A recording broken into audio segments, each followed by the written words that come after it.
Selamat pagi, salam sejahtera untuk kita semua.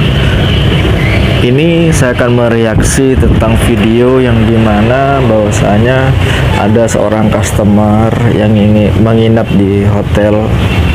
Customer ini sudah memesan atau membooking dari sebuah aplikasi yang bernama Traveloka, yang dimana setelah sampai dan menginap di hotel tersebut terjadi percekcokan. Berikut ini adalah pernyataan dari customer tersebut atau sekaligus konten kreator yang bernama Mas Rama Sahid. Berikut ini adalah videonya. Selamat menyaksikan. Assalamualaikum warahmatullahi wabarakatuh. Video ini akhirnya saya buat karena saya ingin menginformasi dan mengedukasi para netizen, karena banyak sekali informasi yang digoreng sedemikian rupa menjadi miring, dan juga banyak berita-berita yang nggak jelas di media sosial. Kenapa? Yang memframing kalau saya ini ogah bayar, kalau saya ini membawa barang-barang yang tidak diperkenankan, atau saya teriak-teriak di hotel yang ngakunya syariah ternyata tidak syariah, yang kejadian waktu di Pekalongan 2 hari yang lalu. Jadi singkat ceritanya begini, saya itu pesan di Traveloka, waktu saya masih di Tegal, saya mau ke Pekalongan, saya carilah hotel yang saya rasa itu syariah dan saya rasa murah, hemat, karena saya juga sebagai customer Traveloka Priority, saya suka mendapatkan voucher. Setelah saya itu dapat hotel itu secara priority, secara dapat hotel itu nggak ada masalah di Traveloka. Udah saya beli, saya bayar, dan saya sampai di hotel itu sekitar kurang lebih hampir jam 10 malam. Bayangkan jam 10 malam saya pengen istirahat karena perjalanan dari luar kota. Nah, kemudian sampai di sana di hotel tersebut, di resepsionis, tiba-tiba kenapa saya dicas biaya tambahan. Dan front office-nya mengatakan, "Kenapa Mbak ada biaya tambahan?" Infonya karena biaya tambahan itu memang ada kebijakan perusahaan. Loh, saya kekeh dong, kenapa ada biaya tambahan? Saya sering traveling, nginep di beberapa hotel, baru kali ini saya kena cas biaya tambahan. Oke? Padahal saya sudah lunas di Traveloka. Nah, kemudian si pihak front office tiba-tiba bilang, "Pak, saya takut kalau saya nanti nombok karena Bapak nggak mau bayar." Loh, kenapa harus nombok, Mbak? Kalau perlu saya ngomong sama ownernya atau sama atasannya. Tiba-tiba selang beberapa menit, si mbaknya front office itu menelpon seseorang yang saya tidak tahu. Dan setelah menelpon, mbaknya nangis. "Loh, Mbak, kenapa nangis?" "Ya Pak, saya nanti nombok Pak." "Oh gitu, ya udah saya ngomong deh sama atasannya atau sama siapapun." Tiba-tiba disambungkanlah nomor atasan itu dengan saya, yang ada di video TikTok yang part pertama. Ya, silakan Anda simak, Anda analisa, Anda amati, Anda dengarkan baik-baik bagaimana kesibukan Anda. Kalau saya ngomongnya agak kenceng, agak ngegas atau apa, itu bagian dari debat atau argumentasi. Kalau kita beradu argumentasi, kita harus kekeh. Ya, karena kondisi juga lelah. Dan sekali lagi, ini bukan masalah nominal. Ini masalah akad, masalah prinsip, dan juga masalah adab. Singkat cerita, saya sudah dikasih tuh hotel karena pihak hotel mengalah ya. Si oknum tadi itu yang nelfon saya mengalah. Oke, kemudian si oknum hotel tadi menggedor pintu saya, intinya tidak terima. Karena apa? Ya mungkin karena argumen atau apa karena saya nggak mau ngerasa nggak mau dijelasin lagi atau apa, saya nggak ngerti. Tapi kan intinya saya udah check in, saya udah ngasih KTP, dan saya udah dikasih kunci, udah diantar sama bellboy namanya Mas Fajar. Makanya waktu di ending video itu saya bilang terima kasih Mas Fajar karena sudah mengantar saya. Dan saya gali-gali dari resepsionisnya dan dari bellboynya, ternyata yang komplain seperti saya itu udah banyak, dan hari itu yang komplain banyak, cuman nggak berani speak up, dan akhirnya saya yang speak up. Jadi sekali lagi netizen yang budiman, bukan masalah nominal, ini masalah adab, akad, dan prinsip. Sekali lagi, jangan menormalisasikan sebuah kesalahan. Kesalahan sekecil apapun, Anda harus berani speak up, dan Anda harus benar-benar menyuarakan kebenaran dan keberanian ini. Ya, kasihan nanti korban-korban berikutnya yang seperti saya, yang tidak speak up, yang tidak punya power, akhirnya dia akan terzolimi terus. Oke? Mudah-mudahan Anda bisa memahami, lihat video saya di TikTok dari part 1 sampai dengan selesai. Oke? Yuk, saatnya berani bicara.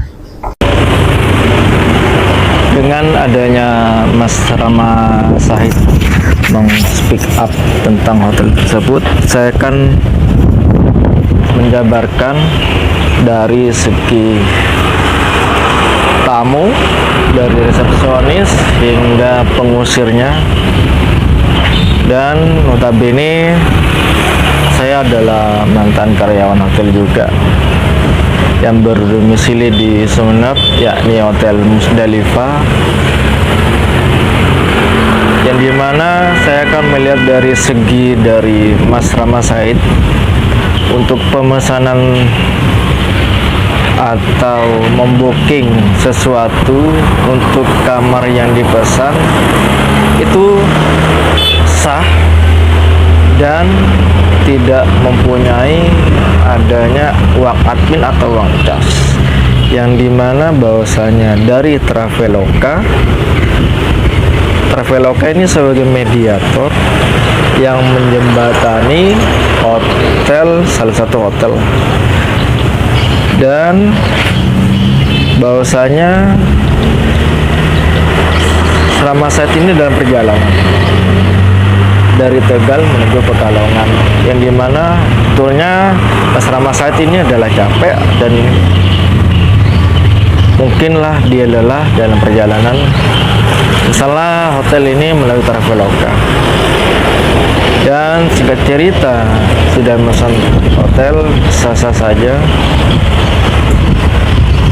Bahagialah, pasti bahagia Mas Rama sudah dapat penginapan atau stay. Dan dari segi administrasi atau resepsionis, yang saya titik beratkan bahwasanya saya juga pernah mengalami hal seperti ini, tapi bukan melalui Traveloka, tetapi uang yang dari Traveloka menuju hotel atau di manajemen langsung ditransfer melalui nama hotel tersebut, itu bahwasanya tidak kena cas atau ada uang admin, yang dimana pasti itu titik berat. Dan apakah selama saya kerja di Hotel Musdalifah pernah ada selisih dengan Traveloka? Pasti ada mungkin 2 atau 3 yang dimana mungkin kriteria kamar yang dipesan tidak cocok. Misalnya ada di superior, dia minta di deluxe, otomatis harga superior yang dulu 200.000 yang di deluxe 275, pasti yang tamu minta tambah. Oke lah, dari pihak Traveloka menyarankan udah dipilih superior, tapi mau minta ke pindah ke deluxe itu bukan dari rekomendasi dari Traveloka, tetapi dari tamu tersebut. Apakah ada uang cas? Ada. Untuk uang casnya cuma menambah 75.000, dan bukan untuk cas yang diutarakan di dalam video, bukan, melainkan bahwasanya itu uang pribadi yang tamunya lebih memilih kamar yang lebih komplit lah. Dan viralnya Mas Rama ini kita membuka bahwasanya saya juga men-speak up juga, hotel tersebut tidak bisa untuk direkomendasi para tamu. Dan juga dalam video itu Mas Rama Said juga berkata bahwasanya banyak yang mengeluh tentang pelayanan hotel tersebut. Begini, saya akan menelisik dari yang pernah yang mengusir ini. Janganlah menggedor pintu, apalagi hotel yang berbasis syariah. Di Hotel Musdalifah saya juga bersyariah juga, yang dimana kalau yang bukan suami istri dilarang masuk. Tetapi di sini yang diberatkan bahwasanya saya tidak mau mengambil resiko. Gini, dalam pelayanan itu ada SOP, yang SOP-nya dimana bahasanya untung Mas Rama Said ini sendiri, tidak untuk istri dan untuk bersama anak dan istrinya. Akan tetapi sendiri ini bukan berarti boleh didobrak, bukan. Itu kalau sudah tamu masuk ke dalam kamar, itu adalah bagian privasi dari tamu tersebut, yang dimana kita tidak harus mendobrak pintu tersebut. Dan juga dobraknya secara pelan-pelan sebanyak 3 kali, yang dimana jeda ketukan itu bukan dobrakan, ketukan itu mempunyai selisih selama 10 detik. Yang pertama 1, 10 detik nggak ada tanggapan, kedua tidak ada tanggapan, ketiga. Kalau tidak ada ketukan ketiga, barulah kita menghubungi resepsionis untuk menelpon kamar tersebut. Dalam penobrak pintu kamar hotel ini yang diselisih dan diberitakan bahwasanya adanya uang cas. Uang cas ini cuma 10.000, tapi menurut konsumen dia sudah membayar full kepada Traveloka. Dan intinya gini, pelayanan itu nomor satu.